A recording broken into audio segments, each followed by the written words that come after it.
रस्त्यानं 6 ठिकाणी एकत्र येऊन हे अत्यंत 10 मिनिटांमध्ये कमी वेळामध्ये लावलेलं हे नियोजन आहे आणि सरकारच्या नाकावर टेचून आणि जरांग्याच्या छाताडावरती बसवून हे आंदोलन आपण या ठिकाणी करत आहोत। हे आंदोलन करत असताना जी जरांगेची मागणी आहे सगळ्या सोयऱ्यांना पण तो अध्यादेश लागू केला पाहिजे, पण जरांगेला एवढं कळत नाही। अरे बाबा, एखाद्या शिकलेल्या मुलांना परदेशामध्ये बायको केली असेल तर त्याला तुम्ही सगळे सोयरे कसं म्हणणार आहात? तुम्ही आरक्षण कसं देणार आहात? आरक्षण हा काय गरिबी हटवण्याचा कार्यक्रम बिलकुल नाही, पण त्या जरांगेला आरक्षणामध्ये अधिकल कळत नाही। पण त्याच्या पाठीमागं सत्तेतले, विरोधी भागातले, प्रशासनातले, सहकार क्षेत्रातले आडले सगळे जे काय आहेत सगळे मराठी आहेत, कारण जरांगेला एवढं माहिती आहे मराठ्यांना आरक्षण मिळत नाही। आजपर्यंत केंद्रीय मागासवर्गीय आयोग, राज्य मागासवर्गीय आयोग या सगळ्या आयोगाने सांगितलं की मराठी सामाजिकदृष्ट्या आणि शैक्षणिकदृष्ट्या मागास नाही आहेत, म्हणून ते क्रायटेरियामध्ये बसत नाहीत। पण आता आम्ही मराठी म्हणून आरक्षणाच्या क्रायटेरियात बसत नाहीत, मग काय करायचं?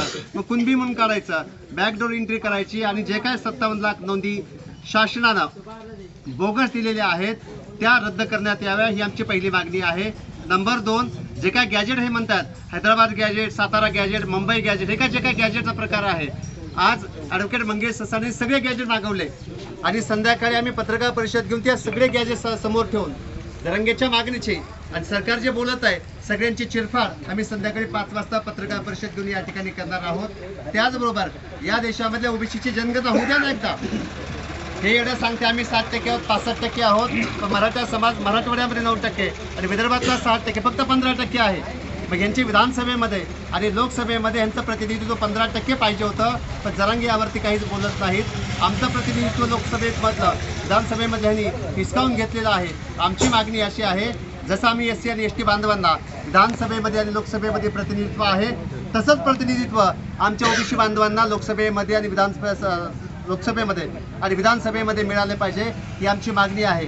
आता आमचं या सगळ्या महाराष्ट्रातल्या ओबीसीनं आव्हान असं आहे की गावगाड्यामधल्या ओबीसीनी, वाडी वस्त्यावरल्या ओबीसीनी, तुम्ही सर्वांनी ज्या ज्या ठिकाणी तुम्ही आरक्षणाचा फायदा घेतला, आपल्या बांधवांनी फायदा घेतला, आपल्या कुटुंबातल्या ज्यांनी फायदा घेतला आहे त्या सर्व बांधवांनी आपल्या रस्त्यावरची लढाई लढावीच लागणार आहे। ॲडव्होकेट मंगेश ससाने हायकोर्ट आणि सुप्रीम कोर्टाची लढाई लढत आहेत।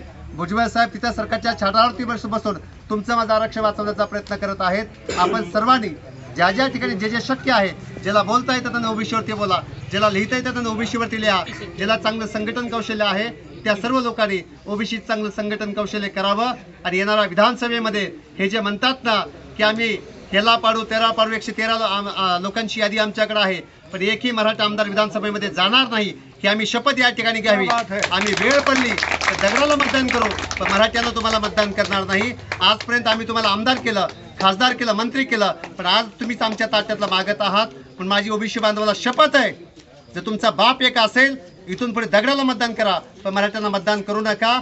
बांधवांना बोलण्यासारखं बरंच काही आहे, एवढं बोलतो। आणि केवळ राजकारणातच नाही तर शिक्षणामधलं आणि नोकरीमधलं देखील आरक्षण आपलं जात आहे। परवा दिवशी एक कुणबी दाखला कळंब तालुक्यामध्ये एका गावात निघाला, तिथल्या चौधरी नावाच्या महिलेने तो दाखला काढला आणि ती बाई सरपंच पदावरती बसली, म्हणजे त्या गावातला माळी मेला, साळी मेला, हाटकर धनगर सगळेच मेले।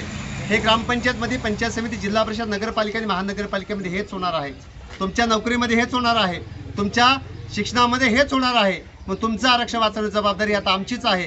सगळ्या गावगाड्यातल्या ओबीसीने एकत्र यावं, सगळ्या ताकदीनिशी लढावं, एवढं आव्हान या ठिकाणी करतो आणि थांबतो। धन्यवाद। जय ओबीसी। या ठिकाणी आणि ओबीसीला विरोध करणारे सगळे कावळे आहेत, ही भूमिका या ठिकाणी मांडण्यात येईल।